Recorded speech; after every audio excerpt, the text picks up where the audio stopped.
Shalom pendengar yang dikasihi dan mengasihi Tuhan Yesus Kristus. Berjumpa lagi dengan saya Cynthia dalam waktu teduh. Marilah kita menyiapkan hati kita untuk mendengarkan firman Tuhan. Kiranya hikmat dari Allah Bapa yang memampukan kita untuk mengerti firman dan melakukannya dalam kehidupan sehari-hari kita. Renungan harian hari ini berjudul Kuasa Keterbatasan. Bacaan Alkitab hari ini diambil dari Keluaran 4 ayat 10 sampai 17. Demikian firman Tuhan. Lalu kata Musa kepada Tuhan, "Ah Tuhan, aku ini tidak pandai bicara, dahulu pun tidak, dan sejak Engkau berfirman kepada hamba-Mu pun tidak, sebab aku berat mulut dan berat lidah." Tetapi Tuhan berfirman kepadanya, "Siapakah yang membuat lidah manusia? Siapakah yang membuat orang bisu atau tuli, membuat orang melihat atau buta? Bukankah aku, yakni Tuhan? Oleh sebab itu, pergilah. Aku akan menyertai lidahmu dan mengajar engkau apa yang harus kau katakan." Tetapi Musa berkata, "Ah Tuhan, utuslah kiranya siapa saja yang patut kau utus." Maka bangkitlah murka Tuhan terhadap Musa dan ia berfirman, "Bukankah di situ Harun orang Lewi itu kakakmu? Aku tahu bahwa ia pandai bicara. Lagi pula ia telah berangkat menjumpai engkau, dan apabila ia melihat engkau, ia akan bersukacita dalam hatinya. Maka engkau harus berbicara kepadanya dan menaruh perkataan itu ke dalam mulutnya. Aku akan menyertai lidahmu dan lidahnya dan mengajarkan kepada kamu apa yang harus kamu lakukan. Ia harus berbicara bagimu kepada bangsa itu. Dengan demikian ia akan menjadi penyambung lidahmu dan engkau akan menjadi seperti Allah baginya. Dan bawalah tongkat ini di tanganmu yang harus kau pakai untuk membuat tanda-tanda mukjizat."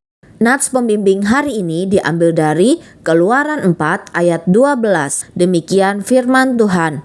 "Oleh sebab itu, pergilah. Aku akan menyertai lidahmu dan mengajar engkau apa yang harus kau katakan." Musa mencari-cari alasan pada saat ia dipanggil oleh Allah. "Ah Tuhan, aku ini tidak pandai bicara, dahulu pun tidak, dan sejak engkau berfirman kepada hamba-Mu pun tidak, sebab aku berat mulut dan berat lidah." Keluaran 4 ayat 10. Dari pernyataan itu, Musa sepertinya memiliki kesulitan berbicara. Barangkali ia gagap. Akan tetapi Tuhan berfirman kepadanya, "Siapakah yang membuat lidah manusia? Siapakah yang membuat orang bisu atau tuli? Membuat orang melihat atau buta? Bukankah aku, yakni Tuhan?" Kecacatan, ketidakmampuan, kekurangan fisik kita bukanlah suatu kecelakaan. Semuanya itu merupakan rancangan Allah. Dia menggunakan setiap ketidaksempurnaan kita untuk kemuliaan-Nya. Cara Allah mengatasi sesuatu yang kita sebut keterbatasan adalah tidak dengan menghilangkannya, namun memberkatinya dengan kekuatan serta menggunakannya untuk kebaikan.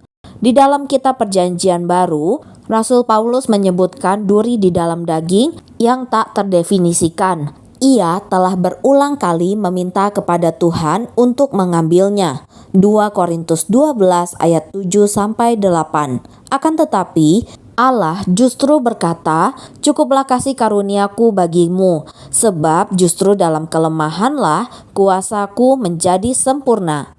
Rasul Paulus bahkan telah belajar untuk menikmati kesulitan-kesulitan yang ia hadapi. Sebab itu terlebih suka aku bermegah atas kelemahanku, supaya kuasa Kristus turun menaungi aku. Demikian katanya, "Sebab jika aku lemah, maka aku kuat." Kuasa Allah paling jelas terlihat di dalam kelemahan kita. Demikianlah renungan harian hari ini. Sampai jumpa lagi pada kesempatan berikutnya. Tuhan Yesus memberkati kita semua.